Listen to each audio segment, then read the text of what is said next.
வந்திருக்கும் இளம் சாதனையாளர்களுக்கும்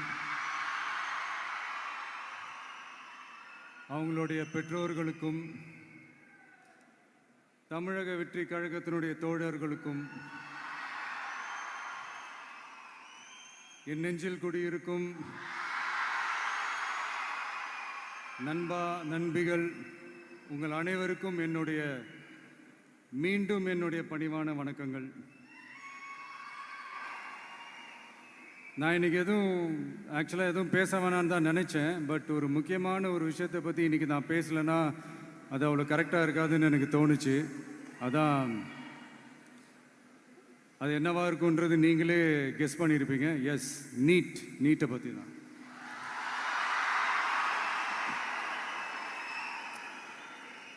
இந்த நீட்டுன்றது பார்த்தீங்கன்னா நம்ம தமிழ்நாட்டில் இருக்கிற மாணவ மாணவிகள், குறிப்பாக கிராமப்புறத்தில் இருக்கிற ஏழை எளிய பிற்படுத்தப்பட்ட, மிகவும் பிற்படுத்தப்பட்ட மற்றும் தாழ்த்தப்பட்ட வகுப்பினை சேர்ந்த இந்த மாணவ மாணவிகள் எல்லாருமே ரொம்பவும் பாதிக்கப்படுறாங்கன்றது தான் ஒரு சத்தியமான ஒரு உண்மை.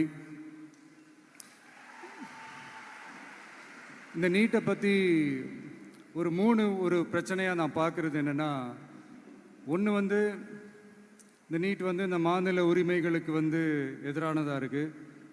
நீங்கள் 1975க்கு முன்னாலே பார்த்தீங்கன்னா இந்த கல்வி மாநில பட்டியலில் தான் இருந்துச்சு. உங்கள் எல்லாருக்குமே தெரிஞ்ச ஒரு விஷயந்தான். அதுக்கப்புறமா தான் அது ஒன்றிய அரசு வந்ததுக்கப்புறம் அது பொது பட்டியலில் அது சேர்த்தாங்க.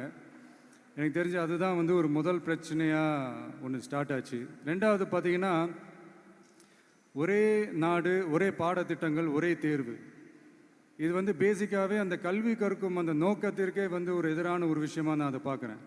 ஒவ்வொரு மாநிலத்துக்கு ஏற்ற மாதிரி அந்த பாடத்திட்டங்கள் இருக்கணும். இது நான் மாநில உரிமைகளுக்காக மட்டுமே இதை நான் கேட்கல. நீங்கள் பார்த்தீங்கன்னா அந்த கல்வி முறையில் பல்வேறு கண்ணோட்டங்கள், பல்வேறு பார்வைகள், டிஃப்ரெண்ட் பர்ஸ்பெக்டிவ்ஸ்னு ஒன்று சொல்லுவாங்க இல்லையா, அப்படி அதுக்கு ஒரு முக்கியத்துவம் கொடுக்குற ஒரு விஷயமா அது இருக்கணுன்றதான் என்னுடைய பார்வை. Diversity is a strength, it is not a weakness. பன்முகத்தன்மை அப்படிங்கிறது அது ஒரு பலமே தவிர பலவீனம்னு சொல்ல முடியாது. இதில் இன்னொரு முக்கியமான ஒரு விஷயம் என்னென்னா, மாநில மொழியில் படிச்சுட்டு, ஸ்டேட் சிலபஸில் படிச்சுட்டு, என்சிஇஆர்டி சிலபஸில் தேர்வு வச்சா அது எப்படிங்க? அதுவும் கிராமப்புறத்தில் இருக்கிற மாணவ மாணவிகள், அதுவும் அவங்களுடைய மருத்துவ படிப்புக்கு கொஞ்சம் யோசிச்சு பாருங்கள், இது எவ்வளோ ஒரு கடினமான ஒரு விஷயம்னு. மூணாவது நான் பார்க்குற ஒரு பிரச்சனை என்னென்னா, போன மே மாதம் 5ஆம் தேதி அந்த நீட் எக்ஸாம்லாம் நடந்துச்சு. அதில் சில குளறுபடிகள்லாம் நடந்ததா நம்ம நிறைய அந்த செய்திகள்லாம் பார்த்தோம், படித்தோம் இல்லையா. அதுக்கப்புறமே என்ன ஆயிடுச்சுன்னு பார்த்தீங்கன்னா, அந்த நீட் தேர்வுக்கு மேலே இருக்கிற அந்த நம்பகத்தன்மையை மக்கள் மத்தியில் சுத்தமாக போயிடுச்சு. இனிமேல் நாடு முழுக்க அந்த நீட் தேர்வே தேவையில்லை அப்படிங்கிறத இந்த செய்திகள் மூலிமா நாம் எல்லாருமே புரிஞ்சுக்கிட்ட ஒரு விஷயம். சரி, இதுக்கு என்னதான் தீர்வு அப்படின்னா, நீட்டு விலக்கு தான் இதுக்கு உடனடி தீர்வு. நீட்டு ரத்து கோரி தமிழக சட்டமன்றம் கொண்டு வந்திருக்கிற அந்த தீர்மானத்தை நான் மனப்பூர்வமாக வரவேற்கிறேன்.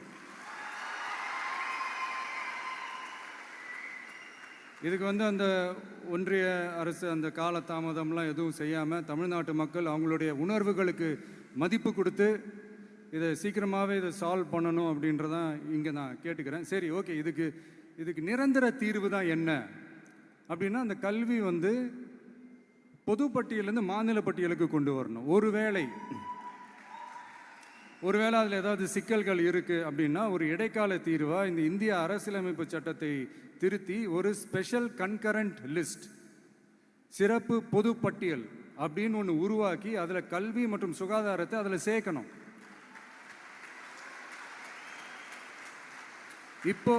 இப்போ இருக்கிற அந்த பொது பட்டியல் என்ன ஒரு பிரச்சனை அப்படின்னா, நீங்கள் அந்த துறைகள்லாம் பார்த்தீங்கன்னா மாநில அரசுகளுக்கு என்னதான் அதில் அதிகாரம் இருந்தாலும் அது முழுக்க ஒன்றிய அரசினுடைய கட்டுப்பாட்டில் தான் இருக்குது.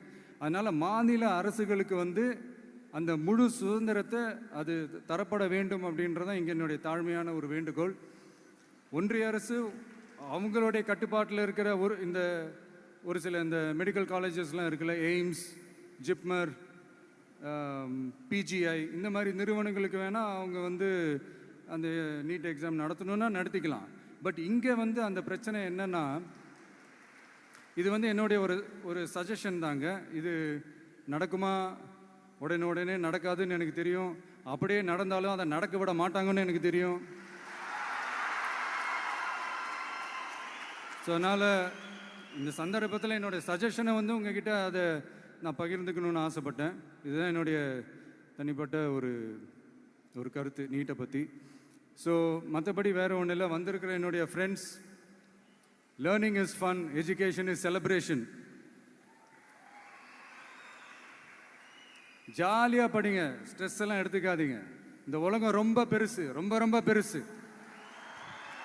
ஆப்பர்ச்சுனிட்டிஸ் அவ்வளோ இருக்கு, அவ்வளோ கொட்டி கிடக்கு.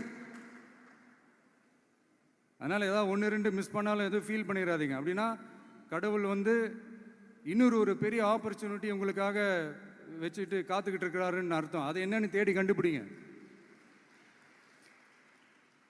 கான்ஃபிடென்ட்டாக இருங்க, நல்லதே நடக்கும். வெற்றி நிச்சயம், வெற்றி நிச்சயம். வணக்கம்.